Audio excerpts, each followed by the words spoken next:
Right students, இதில் பாருங்க அச்சர கணித கோவைகளுக்கான பொது மடங்குகளில் சிறியதை காண்க அல்லது போமாசி காண்கன்னு கேட்கலாம்.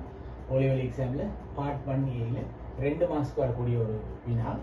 இதில் முதல்ல என்ன செய்யுங்கன்னு சொன்னால், இங்கே தந்திருக்கிற நம்பர்ஸ்க்கு போமாசி பாருங்க. 4, 6, 8 இதுக்கு நீங்கள் வளமையாக யூஸ் பண்ணுற அந்த வகுத்தல் முறையில் பார்க்கலாம். 4, 6, 8 இதை நீங்கள் ஃபர்ஸ்ட் 2ஆல் டிவைட் பண்ணலாம், 2ஆல் வகுக்கலாம். ஸோ 4 2ஆல் வகுத்தால் 2, 6 2ஆல் வகுத்தால் 3, 8 2ஆல் வகுத்தால் 4. திரும்பவும் நீங்கள் 2ஆல் வகுக்கலாம். 2 2ஆல் வகுத்தால் 1, 3 2ஆல் வகுக்க முடியாட்டி அப்படியே எழுதுங்க. 4 2ஆல் வகுத்தால் 2. திரும்பவும் நீங்கள் 2ஆல் வகுக்கலாம். 1 2ஆல் வகுக்க முடியாது 1, 3ஐயும் வகுக்க முடியாது. 2 2ஆல் வகுத்தால் 1. திரும்ப நீங்கள் 3ஆல் வகுக்கலாம். 3ஆல் வகுத்தால் 1 1 1. கடைசியா 1 1 1ன்னு வர்ற வரைக்கும் நீங்க வகுத்து கொண்டே போகணும். அடுத்தது இங்க நீங்க வகுத்திருக்கிற எண்களால் என்ன செய்யுங்கன்னு சொன்னா பெருக்கி எழுதுங்க.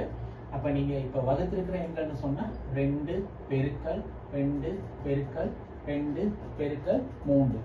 அப்ப இதெல்லாம் பெருக்கினீங்கன்னா உங்களுக்கு இந்த 4 6 8க்கான பொம்மசி வரும். 2 தர 2 4, 4 தர 2 8, 8 தர 3 24. இப்ப இதுல உங்களுக்கு தரப்பட்டிருக்கிற அச்சரங்கள், அதாவது ஆங்கில எழுத்துக்கள் XYன்னு 2 எழுத்துக்கள் தரப்பட்டிருக்கு.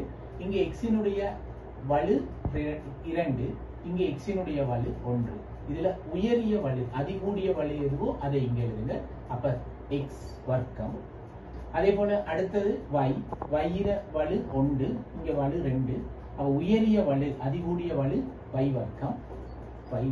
ஆகவே இந்த அச்சர கணித கோவைகளுக்கான போமாசி 24 X வர்க்கம் Y வர்க்கம்.